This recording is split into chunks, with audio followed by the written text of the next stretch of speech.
Hello friends, ഇന്നത്തെ എപ്പിസോഡിൽ അർച്ചനയുടെ ഓർമ്മകൾ തിരിച്ചു കിട്ടുന്നതിന് വേണ്ടി ശിവാനന്ദാശ്രമത്തിലേക്ക് എത്തിയ അർച്ചനയോടും ഗോകുലിനോടും അവിടുത്തെ പ്രതിഷ്ഠയായ ശിവപാർവതി വിഗ്രഹത്തിൽ മുന്നിൽ പോയി പ്രാർത്ഥിക്കുവാനായിട്ട് സ്വാമി അറിയിച്ചു. അത് കേട്ടതും ശോഭയും അർച്ചനയും ഗോകുലും കൂടി അവിടുത്തെ ക്ഷേത്രത്തിലേക്ക് പോകുന്നു. അവിടെ പ്രതിഷ്ഠയുടെ മുന്നിൽ നിന്ന് കണ്ണടച്ച് പ്രാർത്ഥിച്ചു നിൽക്കുന്ന സമയത്ത് സ്വാമിജി അവർ 3 പേരുടെയും പ്രാർത്ഥന ദൂരെ മാറി നിന്ന് ശ്രദ്ധിച്ചു.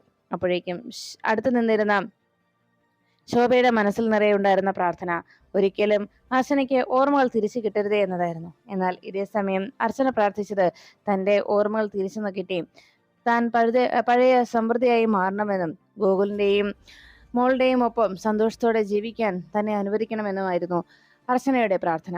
അപ്പോഴാണ് തൊട്ടടുത്ത് നിന്ന് ശോഭ പ്രാർത്ഥിച്ചത് ഒരിക്കലും അർച്ചനയുടെ ഓർമ്മകളിലേക്ക് അർച്ചന മടങ്ങി പോകരുത് എന്ന്.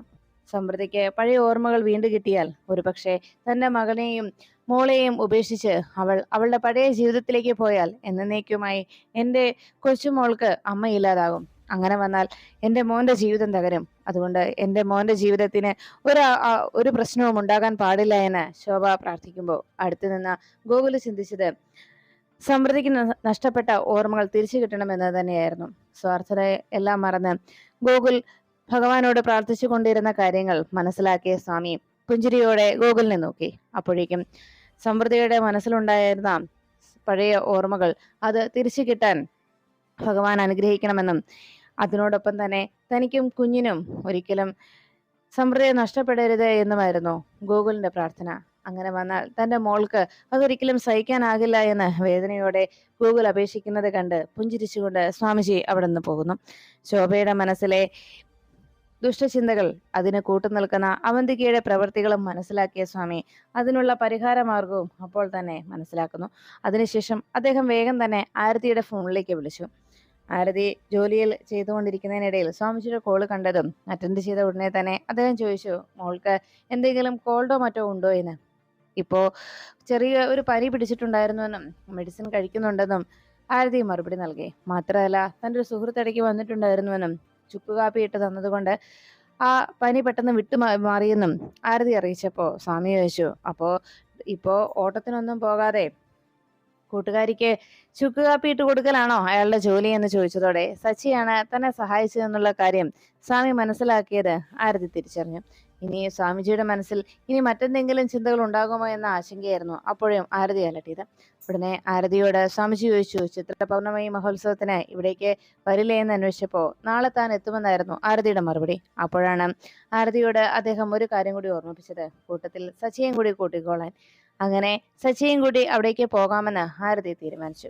ഈ സമയത്ത് വീട്ടിലെത്തിയ അവന്തിക തന്റെ കയ്യിലുണ്ടായിരുന്ന ആ ഷോൾഡർ ബാഗ് ഊരി കൈക്ക് പഴയ അവസ്ഥയിലേക്ക് കൈ മാറിയതിന്റെ സന്തോഷത്തിൽ നോക്കുമ്പോൾ ഡോക്ടറോട് ഇനി ഈ കൈകൊണ്ട് പഴയതുപോലെ എന്തെങ്കിലും ജോലികൾ ചെയ്യാൻ കഴിയുമോ എന്ന് അവന്തിക അന്വേഷിച്ചപ്പോൾ ഇനി ഭാരമേറിയതൊന്നും തൽക്കാലം എടുക്കാനൊന്നും ശ്രമിക്കണ്ട എന്നും ഡ്രൈവിങ്ങും മറ്റുമൊക്കെ പിന്നെ ഈ കൈക്ക് കൂടുതൽ ബലം പ്രയോഗിക്കേണ്ടി വരുന്ന കാര്യങ്ങളൊന്നും തൽക്കാലം ചെയ്യാതിരിക്കുന്നതാണ് നല്ലതെന്നുമായിരുന്നു ഡോക്ടറുടെ നിർദ്ദേശം. അങ്ങനെ തന്നെ ചെയ്തോളാമെന്ന് അവന്തിക ഉറപ്പ് നൽകിയതും അവന്തികയുടെ ഫോണിലേക്ക് ആ നിമിഷം ശോഭയുടെ കോൾ അറ്റൻഡ് ചെയ്ത അവന്തിക എന്താ കാര്യമെന്ന് ശോഭയോട് അന്വേഷിച്ചപ്പോ അവിടെ ആശ്രമത്തിലെത്തി ഇന്ന് തന്നെ ചികിത്സ ആരംഭിക്കുകയാണെന്നും ആശ്രമത്തിലെ ക്ഷേത്രത്തിൽ പോയി തങ്ങൾ പ്രാർത്ഥിച്ചുവെന്നും അവിടുത്തെ ആ പ്രാർത്ഥനയിൽ അവളുടെ മനസ്സിൽ ഓർമ്മകൾ തിരിച്ചു കിട്ടണമേ എന്ന പ്രാർത്ഥനയായിരുന്നെങ്കിൽ ഞാൻ പ്രാർത്ഥിച്ചത് ഒരിക്കലും ആ ഓർമ്മകളിലേക്ക് അവൾ മടങ്ങി പോകരുത് എന്നതായിരുന്നു. എന്തായാലും മോള് വേണ്ട കാര്യങ്ങളൊക്കെ ചെയ്യില്ലേ, ഉടനെ തന്നെ ഇവിടേക്ക് എത്തില്ലേ എന്ന് അവന്തികയോട് ശോഭ അന്വേഷിച്ചു. അത് കേട്ടതോടെ അവന്തിക പറഞ്ഞു, ഞാൻ ഉടനെ തന്നെ എത്താം. എന്തായാലും അവിടുത്തെ ചികിത്സകൾ തുടങ്ങുന്നതിന് മുൻപ് തന്നെ ഞാൻ ഇവിടെ എത്തിയിരിക്കും. അതോർത്ത് അമ്മ പേടിക്കണ്ട. എന്തായാലും അവൾക്കൊരിക്കലും ഓർമ്മ തിരിച്ചു കിട്ടാൻ പോകുന്നില്ല. ഈ അവന്തിക അത് ഉറപ്പ് നൽകുന്നത് എന്ന് ശോഭയോട് പറഞ്ഞതും ശോഭ പറഞ്ഞു, എനിക്ക് അത്രമാത്രം അറിഞ്ഞാൽ മതി. എനിക്ക് വലുത് എൻ്റെ മോന്റെ ജീവിതമാണ്. മറ്റൊന്നും ഞാൻ ചിന്തിക്കുന്നേയില്ല. ആ പെൺകുട്ടിയുടെ ജീവിതത്തിൽ ഇനി വേറെ പ്രശ്നങ്ങളൊന്നും ഉണ്ടാകാതിരുന്നാൽ മാത്രം മതിയെന്നും പഴയ ഓർമ്മകളിലേക്ക് അവൾ പോകാതിരുന്നാൽ മാത്രം മതിയെന്നും ശോഭ അവന്തിയോട് പറയുമ്പോൾ അമ്മയുടെ പ്രാർത്ഥന തന്നെ ഈശ്വരൻ കേൾക്കുമെന്ന് അവന്തിക ശോഭയെ സമാധാനിപ്പിക്കുന്നു. എല്ലാം കേട്ട് കഴിയുമ്പോഴേക്കും അവന്തിക ഫോൺ വെച്ചതിന് ശേഷം തൻ്റെ വലത് കൈ ഇപ്പോഴും പഴയതുപോലെ ഫ്ലെക്സിബിൾ ആണോ എന്ന് കൈ ഉയർത്തി ഒന്ന് ആരെയെങ്കിലും ഷൂട്ട് ചെയ്യാൻ തനിക്ക് സാധിക്കുമോ എന്ന് നോക്കുന്നത് കണ്ടു അവിടേക്ക് എത്തിയ മൂർത്തി ചോദിച്ചു, എന്തു പറ്റി മേഡം?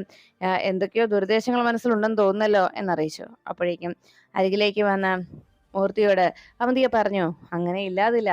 കാരണം ഇപ്പോഴും എൻ്റെ ഈ കൈ കൊണ്ട് ഒരു മനുഷ്യജീവൻ എടുക്കാൻ, എൻ്റെ റിവോൾവർ വെച്ച് ഷൂട്ട് ചെയ്ത് ഒരു മനുഷ്യജീവൻ എടുക്കാനുള്ള ആരോഗ്യം ഇപ്പോഴും എൻ്റെ ഈ കൈക്കൊണ്ട്. അതാ ഞാൻ നോക്കിയതെന്ന് അവന്തിക മൂർത്തിയോട് അറിയിച്ചു. അതിനുശേഷം സിദ്ധാശ്രമത്തിലെ ശിവാനന്ദ യോഗി ശോഭയ്ക്ക് അരികിലേക്ക് എത്തി. ഉടനെ അർച്ചനയോട് ഉടനെ തന്നെ ചികിത്സയ്ക്ക് വേണ്ട കാര്യങ്ങൾ ആരംഭിക്കുകയാണെന്നും ഇവിടെ പ്രാർത്ഥിച്ചു കഴിഞ്ഞാൽ ഇവിടുത്തെ ശിവപാർവതിയെ പ്രതിഷ്ഠയ്ക്ക് മുന്നിൽ ആര് പ്രാർത്ഥിച്ചാലും അവരുടെ ആഗ്രഹങ്ങൾ സാധിച്ചു കൊടുക്കുമെന്നും അതും ശുദ്ധമായ മനസ്സോടെയുള്ള പ്രാർത്ഥനകൾക്ക് തീർച്ചയായും ഉടനെ തന്നെ ഫലം കാണുമെന്നും അറിയിച്ചു. അവിടുത്തെ രജിസ്റ്റർ ബുക്കിൽ പേര് എഴുതാനായിട്ടും രജിസ്ട്രേഷന് വേണ്ടിയുള്ള ഫോം ഫില്ല് ചെയ്യുന്നതിന് വേണ്ടി അവിടെ ഇരുന്ന സ്വാമിനി അവരുടെ ഡീറ്റെയിൽസ് അന്വേഷിച്ചപ്പോൾ അർച്ചനയുടെ പേര് സമൃദ്ധ എന്ന് പറഞ്ഞ് ഗൂഗിൾ രജിസ്റ്ററിൽ എഴുതാൻ തുടങ്ങിയപ്പോൾ അത് കേട്ടുകൊണ്ട് അവിടേക്ക് എത്തിയ സ്വാമിജി പറഞ്ഞു, ആ സമൃദ്ധ എന്നതല്ലല്ലോ, അത് നിങ്ങളിട്ട പേരല്ലേ, പൂർവാശ്രമത്തിലെ പേരാണ് ഇവിടെ വേണ്ടത് എന്നതായിരുന്നു അദ്ദേഹത്തിന്റെ മറുപടി. അത് കേട്ടതോടെ ശോഭയ്ക്കാകെ ദേഷ്യായി. ഇയാള് എല്ലാം ഇപ്പോ വിളിച്ചു പറയുന്നാണല്ലോ തോന്നുന്നത്. ഇയാളുടെ പെരുമാറ്റം കണ്ടാൽ എല്ലാ സത്യങ്ങളും അവളെ ഇപ്പൊ അറിയിക്കണമെന്ന രീതിയിലാണല്ലോ. ഇയാള് വലിയ പ്രശ്നകാരിയാവുമോ? എല്ലാ സത്യങ്ങളും ഇയാൾ മനസ്സിലാക്കുമോ എന്നൊക്കെ ശോഭ മനസ്സിൽ ആശങ്കയോടെ ചിന്തിക്കുമ്പോൾ ഉടനെ അർച്ചന പറഞ്ഞു, സ്വാമിജി പറഞ്ഞ ശരിയാ ഗൂഗിൾ, എന്റെ പേര് സമൃദ്ധ എന്നല്ലല്ലോ. ഞാൻ കോൺവെന്റിൽ ആയിരുന്ന സമയത്ത് എന്റെ പേര് മറ്റെന്തോ ആയിരുന്നില്ലേ എന്ന് ചോദിച്ചപ്പോ ഉടനെ ഗൂഗിൾ പറഞ്ഞു, സമൃദ്ധ അത് തന്നെയാ പേര് എന്ന് ഗൂഗിൾ വീണ്ടും നിർബന്ധപൂർവ്വം പറയുമ്പോഴേക്കും അടുത്തു നിന്ന് സ്വാമി പറഞ്ഞു, സാരയില്ല, ഇപ്പോഴുള്ള പേരങ്ങ് ഇട്ടാ മതി. അങ്ങനെ പറഞ്ഞുകൊണ്ട് സ്വാമി അവിടെ നിന്ന് പോകുമ്പോൾ ശോഭ ആകെ കലിയോടെ ആ സ്വാമിയെ തന്നെ നോക്കി. അതിനുശേഷമാണ് സച്ചിയുടെ ഫോണിലേക്ക് ഒരു സുഹൃത്ത് വിളിക്കുന്നത്. അർച്ചനയെയും കുഞ്ഞിനെയും കുറിച്ചുള്ള വിവരങ്ങൾ എന്തെങ്കിലും സച്ചിക്ക് അറിയാൻ സാധിച്ചുവോ എന്നും സച്ചി അവരെ കണ്ടെത്തിയോ എന്നുമുള്ള സുഹൃത്തിന്റെ ചോദ്യങ്ങൾക്ക് സച്ചി വേദനയോടെ മറുപടി നൽകി. ഇതുവരെ എനിക്ക് അർച്ചനയെ കണ്ടെത്താൻ കഴിഞ്ഞിട്ടില്ല. എങ്കിലും എൻ്റെ അർച്ചനയും മോളെയും താമസിയാതെ തന്നെ എനിക്ക് കണ്ടുപിടിക്കാൻ കഴിയുമെന്നാണ് എൻ്റെ വിശ്വാസം. അതിനുവേണ്ട ചില നീക്കങ്ങളും ചില അന്വേഷണത്തിൽ പുരോഗതിയും ഒക്കെ ഉണ്ട് എന്ന് സച്ചി അറിയിച്ചു. അപ്പോഴേക്കും ആരതി അവിടേക്ക് വരുന്നത് കണ്ട് കൂട്ടുകാരനോട് പറഞ്ഞു, തനിക്ക് അത്യാവശ്യമായിട്ട് ഒരു ഓട്ടം പോകാനുണ്ടെന്നും ആള് വരുന്നുണ്ടെന്നും പറഞ്ഞ് ഫോൺ കട്ട് ചെയ്തു. ഉടനെ ആരതി അരികിലേക്ക് എത്തിയതോടെ സച്ചി ചോദിച്ചു, എങ്ങോട്ടാ വക്കീലെ ഈ സമയത്ത്?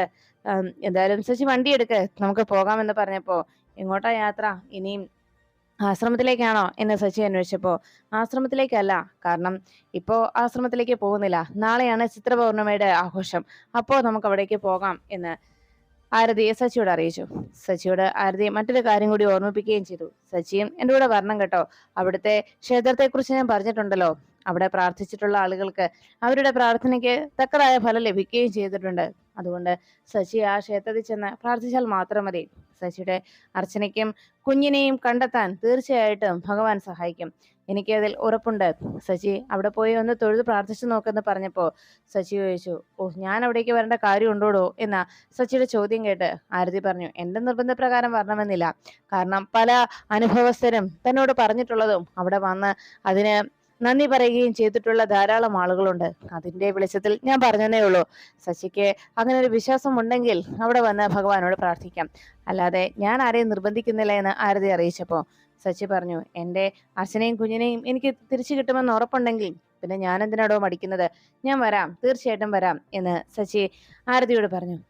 അത്ര നിർബന്ധം തനിക്കില്ല എന്ന് ആരതി പറയുമ്പോൾ സച്ചി താൻ ഉറപ്പായിട്ടും കൂടെ വരുമെന്നും ഇനി ഇതിൽ യാതൊരു മാറ്റവുമില്ല എന്നും നാളെ നമ്മൾ ഒരുമിച്ച് തന്നെ ആശ്രമത്തിലേക്ക് പുറപ്പെടുമെന്നും സച്ചി ഉറപ്പ് നൽകി. അപ്പോഴാണ് സച്ചിയോട് ആരതി പറഞ്ഞത്, നമ്മൾ അവിടേക്ക് ചെല്ലുമ്പോൾ അവിടെ ഗോകുൽ സാറും വൈഫും ഉണ്ടല്ലോ, അപ്പോൾ പിന്നെ അവരുടെ ചികിത്സയും മറ്റു കാര്യങ്ങളും കൂടി നമ്മൾക്ക് അന്വേഷിച്ചിട്ട് മടങ്ങാം, അതല്ലേ നല്ലത്. അവിടുത്തെ ചിത്രപൗർണമി ആഘോഷം സച്ചിക്ക് അറിയത്തില്ലാത്തോണ്ടാ, വളരെ പ്രധാനപ്പെട്ട ആഘോഷമാണ് ആ ക്ഷേത്രത്തിലേത് എന്ന് പറഞ്ഞതും സച്ചി നാളത്തെ യാത്രയെക്കുറിച്ച് വളരെ സന്തോഷത്തോടെ നമ്മൾ അവിടേക്ക് എത്തുമെന്നും തീർച്ചയായിട്ടും ആ വഴിപാടുകളും പൂജകളിലുമെല്ലാം പങ്കെടുക്കുമെന്നും സച്ചി ഉറപ്പ് നൽകി. അതിനുശേഷമാണ് സ്കൂൾ വിട്ട് വന്ന ഗൗരിമോള് സ്റ്റെയർ കയറി പോകുമ്പോഴേക്കും അമ്മയെന്ന് ഉറക്കെ വിളിച്ചുകൊണ്ട് വളരെ സന്തോഷത്തോടെ ഹാളിലേക്ക് എത്തിയത്.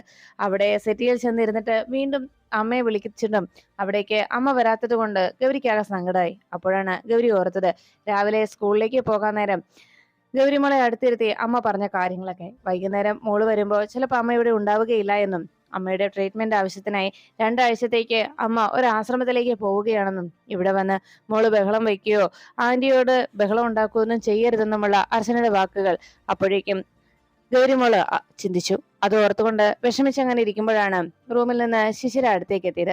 മോള് ഇവിടെ വന്നിട്ട് എന്താ ആന്റിയെ വിളിക്കാതിരുന്നത്? മോള് വന്നേ, കൈയും മുഖമൊക്കെ കഴുകിയിട്ട് നമുക്ക് സ്നാക്സ് കഴിക്കാം, ആന്റി മോൾക്ക് സ്നാക്സ് ഉണ്ടാക്കി വെച്ചിട്ടുണ്ട് എന്നൊക്കെ വളരെ സ്നേഹത്തോടെ ശിശിര പറഞ്ഞിട്ടും അതൊന്നും കേൾക്കാൻ ഗൗരി കൂട്ടാക്കുന്നില്ല. എനിക്കൊന്നും വേണ്ട, എനിക്കിപ്പോ അമ്മയെ കാണണം, ഞാൻ അമ്മയുടെ അടുത്ത് പോവാ എന്ന് പറഞ്ഞ് ഗൗരി ബഹളം വെച്ചപ്പോ ശിശിര പറഞ്ഞു, മോളെ രാവിലെ അമ്മ പറഞ്ഞതായിരുന്നില്ലേ ഇങ്ങനൊരു യാത്ര പുറപ്പെടുവെന്ന്, എല്ലാം മോളോട് പറഞ്ഞിട്ടുള്ളതല്ലേ, പിന്നെ എന്തിനാ മോളിങ്ങനെ വാശി പിടിക്കുന്നതെന്ന് ചോദിച്ചപ്പോ അച്ചമ്മ എവിടെ എന്നതായിരുന്നു ഗൗരിയുടെ ചോദ്യം. അച്ചമ്മയും 1-2 ദിവസത്തേക്ക് അവർക്കൊപ്പം നിൽക്കാനായിട്ട് അങ്ങോട്ട് പോയിരിക്കുകയാണെന്ന് ശിശിര പറഞ്ഞതോടെ ഗൗരിക്കാകെ വാശിയായി.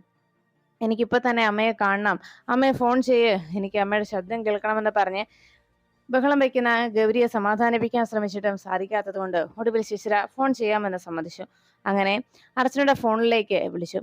അർച്ചന അവിടെ ആശ്രമത്തിലെ അന്തരീക്ഷമൊക്കെ ശരിക്കും ആസ്വദിച്ച് അങ്ങനെ ഇരിക്കുമ്പോഴാണ് ഫോൺ കോൾ വന്നത്. കോൾ അറ്റൻഡ് ചെയ്ത ഉടനെ ശിശിരയുടെ ഫോൺ ആയതുകൊണ്ട് ഹലോ ശിശിരേച്ചി എന്ന് വിളിച്ചപ്പോഴേക്കും അപ്പുറത്ത് നിന്ന് കരച്ചിൽ കേട്ടപ്പോ അർച്ചനയ്ക്ക് അത് ഗൗരിമോളാണെന്ന് മനസ്സിലായി. മോളെന്തിനാ ഇങ്ങനെ കരയുന്നത്, സങ്കടപ്പെടുന്ന എന്തിനാ, വീട്ടില് ആന്റി ഇല്ലേ എന്നൊക്കെ അന്വേഷിച്ചു. ഉണ്ട്, അമ്മ ഇതെന്നെ തനിച്ചാക്കിയിട്ട് പോയില്ലേ, ഞാനും വരും അമ്മയുടെ കൂടെ, അച്ഛമ്മയും അമ്മ കൊണ്ടുപോയില്ലേ എന്നൊക്കെ ചോദിച്ചപ്പോ അർച്ചന പറഞ്ഞു, മോളെ അമ്മ കാര്യങ്ങളൊക്കെ പറഞ്ഞതല്ലായിരുന്നോ, എന്നിട്ടും മോൾ എന്താ ഇങ്ങനെ വാശി പിടിക്കുന്നത്? എന്തായാലും അമ്മ ഒരു കാര്യം ചെയ്യാം, 1-2 ദിവസം കഴിയുമ്പോ മോളെ ഇങ്ങോട്ട് കൂട്ടിക്കൊണ്ടുവരാം, അല്ലാതെ ഇപ്പോ മോളെ ഇങ്ങോട്ട് കൊണ്ടുവരാൻ കഴിയില്ലല്ലോ, അമ്മയ്ക്ക് ചികിത്സ ഇവിടെ തുടങ്ങിയതല്ലേ ഉള്ളൂ, എന്തായാലും അച്ഛമ്മ അങ്ങോട്ട് വരുമ്പോ മോളെ ഇങ്ങോട്ട് കൂട്ടിക്കൊണ്ടുവരാൻ പറയാം എന്നറിയിച്ചു. ഉടനെ ഗൗരി പറഞ്ഞു, അങ്ങനെയായിരുന്നെങ്കിൽ അച്ഛമ്മ പോയപ്പോ എന്നോട് പറഞ്ഞിരുന്നെങ്കിൽ ഞാനും വരുമായിരുന്നല്ലോ, അച്ഛമ്മയുടെ കൂടെ 2 ദിവസം കഴിയുമ്പോൾ ഇങ്ങോട്ട് പോന്നാൽ മതിയായിരുന്നല്ലോ എന്നൊക്കെ ഗൗരിമോള് ബഹളം വെക്കുമ്പോ അർച്ചന പറഞ്ഞു, മോളെ നിന്നെ കാണാതെ അമ്മ ഇവിടെ ഓരോ നിമിഷവും ശരിക്കും വിഷമിച്ച് തന്നെയായിരുന്നത്, മോളെ പിരിഞ്ഞ് ഇന്നേ വരെ അമ്മ ഇരുന്നിട്ടില്ലല്ലോ, അതുകൊണ്ട് അമ്മയ്ക്ക് ഇവിടെ വന്നതിന് ശേഷവും മോളെ കുറിച്ചുള്ള ഓർമ്മകളായിരുന്നു അമ്മയുടെ മനസ്സിൽ നിറയെ. എന്തായാലും അമ്മ മോളോടൊരു വാക്ക് പറഞ്ഞാൽ അതൊരിക്കലും പാലിക്കാതിരുന്നിട്ടില്ലല്ലോ, അതുകൊണ്ട് 2 ദിവസം കഴിയുമ്പോൾ തീർച്ചയായിട്ടും ഗൗരിമോൾ അമ്മ ഇവിടേക്ക് കൊണ്ടുവരും, ഉറപ്പാണ് എന്ന് പറഞ്ഞപ്പോ ഗൗരിക്ക് ആശ്വാസമായി. തൽക്കാലം അമ്മയുടെ അടുത്ത് നിന്ന് മാറിയതെങ്കിലും ശിശിരാന്റി കാര്യങ്ങളൊക്കെ നോക്കിക്കോളുമെന്ന് അർച്ചന പറഞ്ഞ് സമാധാനിപ്പിക്കുമ്പോൾ അച്ഛമ്മയുടെ കയ്യിൽ ഫോൺ കൊടുക്കാമെന്ന് അർച്ചന അറിയിച്ചു. ഉടനെ ശോഭ ഫോൺ വാങ്ങിച്ച് മോളോട് സംസാരിക്കുകയും ഗൗരിമോള് വിഷമിക്കേണ്ടെന്നും 2 ദിവസം കഴിയുമ്പോൾ അച്ഛമ്മ അങ്ങോട്ട് വരുമെന്നും അപ്പോ അച്ഛമ്മ മോളെ കൂട്ടിക്കൊണ്ട് വരാമെന്നുമൊക്കെ ശോഭ പറഞ്ഞതോടെ അടുത്ത് നിന്ന ശിശിര ഗൗരിമോളോട് പറഞ്ഞു, കേട്ടില്ലേ ഇപ്പൊ അവർ എല്ലാരും പറഞ്ഞത്, മോള് ഇനിയെങ്കിലും സ്നാക്സ് കഴിക്കാലോ എന്ന് ചോദിച്ചു. ശരി, അച്ഛമ്മ ഇനി വരുമ്പോ ഞാനും കൂടെ വന്നോട്ടെ എന്ന് അച്ഛനോട് ചോദിക്കുമെന്ന് പറഞ്ഞതും ഗോകുല് ഫോൺ വാങ്ങിച്ച് പറഞ്ഞു, ശരി മോളെ, എന്നാ അച്ഛമ്മ വരുമ്പോ മോളെ കൂട്ടിക്കൊണ്ട് വരാം, മോളതൊന്നും ഓർത്ത് വിഷമിക്കേണ്ട എന്ന് പറഞ്ഞ് ഗൗരി മോളെ അവരെല്ലാവരും ആശ്വസിപ്പിച്ചതോടെ ഒരു വിധത്തിൽ സമാധാനപ്പെട്ട ഗൗരിയും കൂട്ടി ശിശിര നേരെ കിച്ചണിലേക്ക് പോയി. അങ്ങനെ ശിശിരയുടെ പരിചരണത്തിൽ തൽക്കാലത്തേക്ക് അർച്ചന അടുത്തില്ലാത്തതിന്റെ വിഷമത്തിൽ സങ്കടത്തോടെ മോള് വിളിച്ചതെല്ലാം പറഞ്ഞതുമെല്ലാം കേട്ട് പെട്ടെന്ന് ശോഭയുടെ മനസ്സിലാകെ ആശങ്കയായി. അവിടെ നിന്ന് അർച്ചന റൂമിലേക്ക് പോയ തക്കത്തിൽ ഗോകുലിനോട് ശോഭ പറഞ്ഞു, മോനെ ഇപ്പോൾ തന്നെ നീ കണ്ടില്ലേ ഗൗരി മോളോട് എത്രത്തോളം അറ്റാച്ച്മെന്റ് ആണ് സമൃദ്ധിക്ക് ഉള്ളത് എന്ന്. ഇനി സമൃദ്ധിക്ക് ആ ഓർമ്മകൾ തിരിച്ചു വന്നാൽ, ഇപ്പോ നമ്മുടെ മോളോടുള്ള സ്നേഹം പോലെ തന്നെ അവളുടെ പഴയ ഓർമ്മകൾ അവളിലേക്ക് മടങ്ങിയെത്തിയാൽ ഒരുപക്ഷെ അവള് നമ്മുടെ മോളെ കുറിച്ച് ആലോചിച്ചതുപോലെ ഇനി മറ്റേതെങ്കിലും കുഞ്ഞിനെ അവൾ ഓർത്തെടുത്താലോ, അവൾക്ക് അങ്ങനെ ഒരു കുഞ്ഞുണ്ടായിരുന്നെങ്കിലോ, ആ കുഞ്ഞിനെയും അവളുടെ ഭർത്താവിനെയും കുറിച്ചൊക്കെ അവൾ ഓർത്താൽ പിന്നെ എന്താകൂടാ നമ്മുടെ കുഞ്ഞിന്റെ അവസ്ഥ എന്ന് ശോഭ ചോദിക്കുന്നത് കേട്ട് ഗോകുലാകെ ഞെട്ടി. അങ്ങനെ ഒരു അവസ്ഥയുണ്ടായാൽ താൻ എങ്ങനെ ആ സാഹചര്യത്തെ മറികടക്കുമെന്നോർത്ത് ഗോകുലിന്റെ മനസ്സും വല്ലാതെ പിടഞ്ഞു. അപ്പോഴാണ് ആതിര ആകെ വിഷമത്തോടെ സന്ദീപ് ചെയ്ത പ്രവൃത്തികളെ കുറിച്ചൊക്കെ ഓർത്ത് വിഷമിച്ചങ്ങനെ ഇരിക്കുമ്പോൾ ആതിരയുടെ അരികിലേക്ക് എത്തി ബഹളം വെക്കുകയായിരുന്നു അമ്മു. എനിക്ക് ഭക്ഷണം വേണമെന്നും വല്ലാതെ വിശക്കുന്നുണ്ടെന്നും അമ്മ തന്നെ എടുത്തു തരണമെന്നും പറഞ്ഞ് അമ്മ ബഹളം ഉണ്ടാക്കുമ്പോഴേക്കും ആതിര പറഞ്ഞു, തൽക്കാലം നീ അപ്പുറത്ത് പോയി അമ്മമ്മയോട് ഭക്ഷണം എടുത്തു തരാൻ പറ, അമ്മമ്മ നിനക്ക് ചോറെടുത്ത് തരും, ഉരുളി ഉരുട്ടി തരും, അത് മതി, അങ്ങനെ കഴിച്ചാൽ മതി എന്നൊക്കെ ആതിര ബഹളം വെച്ചു. ഇത് കേട്ടതും അമ്മ പറഞ്ഞു, വേണ്ട, എനിക്ക് അമ്മ തന്നെ എടുത്തു തരണം, അല്ലെങ്കിൽ ഞാൻ കഴിക്കില്ല എന്ന് പറഞ്ഞ് വാശി പിടിച്ചു നിൽക്കുന്ന അമ്മുവിനോട് ദേഷ്യപ്പെടുകയാണ് ഉടനെ ആതിര. നിന്നോട് മലയാളത്തിൽ പറഞ്ഞാൽ മനസ്സിലാവില്ലേ എന്നും മര്യാദയ്ക്ക് പോയി ഭക്ഷണം കഴിക്കാനും കൊച്ചുകുട്ടിയൊന്നും അല്ലല്ലോ എന്നെല്ലാം പറഞ്ഞ് ആതിര വല്ലാതെ ഷൗട്ട് ചെയ്യുന്ന ശബ്ദം കേട്ട് അവിടേക്ക് കമലമ്മ വന്നു. എന്തിനാടി നീ വെറുതെ കൊച്ചിനെ ഇങ്ങനെ വഴക്ക് പറയുന്നെന്ന് ചോദിച്ചപ്പോ ആതിര പറഞ്ഞു, അല്ല, എല്ലാവർക്കും ഇപ്പൊ എന്നെ ഉപദേശിക്കാനും ഗുണദോഷിക്കാനും മാത്രമല്ലേ നേരമുള്ളൂ. എല്ലാവരും എന്നെ അങ്ങനെ ഒരു വസ്തുവാക്കി മാറ്റിയിരിക്കുകയാണല്ലോ. ഒരു നിമിഷം പോലും സമാധാനത്തോടെ ഇരിക്കാൻ സമ്മതിക്കില്ല. ഓരോരോ പ്രശ്നങ്ങളുമായിട്ട് എന്റെ പിന്നാലെ വന്നോളൂ എന്ന് പറഞ്ഞ് ആതിര ബഹളം വെച്ചപ്പോഴേക്കും കമലമ്മ പറഞ്ഞു, ആതിരെ, നീ ആരുടെ നേരെ ഈ തട്ടിക്കയറുന്നത്? ശരിക്കും കുഞ്ഞ് എന്ത് തെറ്റാ ചെയ്തത്? കുഞ്ഞാണോ നിന്റെ ജീവിതം ഈ അവസ്ഥയിലാക്കിയത്? ഞങ്ങൾ ആരെങ്കിലും പറഞ്ഞിട്ടാണോ നീ ഇങ്ങനെ ഒരു എടുത്തുചാട്ടം നടത്തിയത്? സന്ദീപിനെതിരെ ഇങ്ങനെ ഒരു വക്കീൽ നോട്ടീസ് അയക്കാൻ ഞങ്ങൾ ആരെങ്കിലും പറഞ്ഞിട്ടാണോ നീ ഓരോ കാര്യങ്ങൾ ചിന്തിച്ചു കൂട്ടുകയും തന്നിഷ്ടത്തിന് ഓരോന്ന് ചെയ്തു വെച്ചിട്ടും വീട്ടിലുള്ളവരെയും പാവം കുഞ്ഞിനെയും ഒക്കെയാണോ നീ പഴിചായിരുന്നത്? ഞങ്ങളെയൊക്കെ വെറുതെ വേദനിപ്പിച്ചിട്ട് എന്ത് നേട്ടം നിനക്ക് കിട്ടുന്നത് എന്ന് ചോദിച്ച് ആതിരയുടെ നേരെ കമല ശബ്ദമുയർത്തിയതും ഉടനെ ആതിര പറഞ്ഞു, എനിക്കിനി ഒന്നും കേൾക്കണ്ട, ആരും എന്നോടൊന്നും പറയുകയും വേണ്ട, അല്പനേരെയെങ്കിലും എന്നെ ഒന്ന് സമാധാനത്തോടെ ഇരിക്കാൻ അനുവദിക്കാമോ എന്ന് ചോദിച്ച് ആതിര ബഹളമുണ്ടാക്കിയതും കമലമ്മ പറഞ്ഞു, മോളിങ്ങി പോര്, നമുക്ക് വീട്ടിലേക്ക് ഇവിടെ ഇരുന്ന് അവളുടെ വഴക്കൊന്നും കേൾക്കണ്ട, മോള് അമ്മമ്മയുടെ കൂടെ പോരെന്ന് പറഞ്ഞ് കമലമ്മ അമ്മുക്കുട്ടിയെയും വിളിച്ചുകൊണ്ട് അവിടെ നിന്ന് പോകുന്നു. അപ്പോഴാണ് സിദ്ധാശ്രമത്തിലെ ചികിത്സാ രീതികൾക്കെല്ലാം ആരംഭം കുറിച്ചത്. അവിടുത്തെ ചികിത്സാ രീതികളെ കുറിച്ച് വിശദമായി ഗോകുലിനോടും അർച്ചനയോടും ശിവയാനന്ദ യോഗി പറഞ്ഞു കൊടുക്കുന്നു. അതിനുശേഷം അവിടുത്തെ ചികിത്സാ മുറിയിലേക്ക് അർച്ചനയെ കൂട്ടിക്കൊണ്ടു പോവുകയാണ്. ധാരയും നസിയും ഒക്കെ ചെയ്തുകൊണ്ട് അന്നത്തെ ചികിത്സ ആരംഭിക്കാമെന്നും ധ്യാനവും മറ്റു മെഡിറ്റേഷനും കാര്യങ്ങളും ഒക്കെ ഇതിൽ ധാരാളം ഉൾക്കൊള്ളുന്നുണ്ട് എന്നും സ്വാമിജി അറിയിച്ചു. അർച്ചനയെ അവിടേക്ക് കൂട്ടിക്കൊണ്ടുപോയ സമയത്ത് സ്വാമിജി ഗോകുലിനെ കാണുകയും ഗോകുലിനോടും ശോഭയോടുമായിട്ട് സ്വാമിജി ചില കാര്യങ്ങളൊക്കെ ഓർമ്മിപ്പിച്ചു. മറിഞ്ഞു കിടക്കുന്ന അല്ലെങ്കിൽ എന്തെങ്കിലും ഒരു മറ വന്ന് വീണ് കിടക്കുന്ന ആ ഓർമ്മകളെ, പഴയ കാല ഓർമ്മകളെ തിരിച്ചു കൊണ്ടുവരുന്നതിന് വേണ്ടി ചികിത്സയാണ് ഇവിടെ നടത്തിയിരിക്കുന്നത്. മനുഷ്യ മനസ്സിൽ അത്തരം ചില സമയത്ത് ചില സാഹചര്യത്തിൽ നമ്മുടെ ജീവിതത്തിൽ ചിലപ്പോഴൊക്കെ ഇതുപോലെ ഓർമ്മകൾ നഷ്ടമായേക്കും. എന്നാൽ ചികിത്സയിലൂടെ ചിലപ്പോൾ അധികം ചികിത്സ പോലും ഇല്ലാതെ തന്നെ ആ ഓർമ്മകൾ നമ്മളിലേക്ക് മടങ്ങി എത്തുകയും ചെയ്യും. ഇവിടുത്തെ ചികിത്സ കൊണ്ട് ഓർമ്മകൾ തിരികെ കിട്ടില്ല എന്നല്ല, പക്ഷേ ചികിത്സയിലൂടെ കിട്ടേണ്ടിയിരിക്കുന്ന ഓർമ്മകളെ ഇല്ലാതാക്കാനും അങ്ങനെ ഒരു തിരിച്ചുവരവ് ഈ പെൺകുട്ടിക്ക് ഉണ്ടാകാതിരിക്കാനും പലരും ശ്രമിക്കുന്നുണ്ട് എന്നതാണ് ഇതിൽ പ്രധാനമായും നമ്മൾ മനസ്സിലാക്കേണ്ടതെന്ന് സ്വാമിജി അറിയിക്കുമ്പോൾ ശോഭ ഞെട്ടലോടെ സ്വാമിജിയെ നോക്കി.